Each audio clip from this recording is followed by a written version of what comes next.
Ова се сцените што утринава ги разбудија украинците во најмалку 10 градови, вклучувајќи го и главниот град Киев.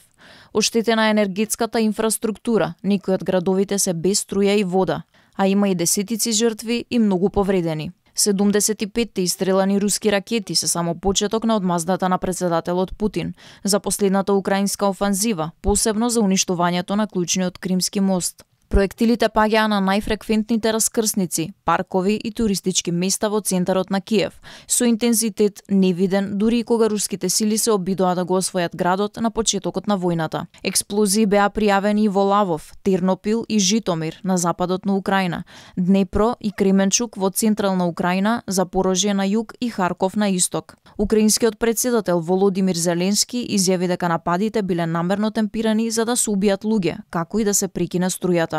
Енергообјекти по всей нашей држави, Киевщина и Хмельниччина. Сега работат спасувачите. Нашиот систем за противвоздушна одбрана работи. Веќе 38 воздушни цели се соборени. Молиме останете во засолништата денеска. Благодарение на помошта на нашата војска, се ќе биде во ред.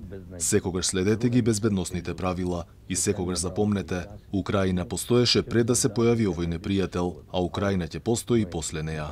Председателот на Русија Владимир Путин изјави дека целта на нападите било да се спречат, како што нарече, терористичките чинови и дека Украина не треба да се жали, затоа што веќе била предупредена за последиците од нападот на мостот на Крим. Криминалистички и других експертиз, а также Форензичките и другите стручни податоци како разузнавачките информации покажаа дека експлозијата на 8 октомври била терористички чин. Напад кој има за цел уништување на критично важната цивилна инфраструктура на Русија. Очигледно е дека тоа биле украинските тајни служби кои го наредиле, организирале и извршиле овој терористички чин. Путин се закани дека ако нападите врз Русија продолжат, одговорот ќе биде остар, со иста јачина како и заканите кон териториите кои што Путин ги смета за руски. Инаку, една од ракетите удрила и во зградата каде се наоѓа германската амбасада во Украина.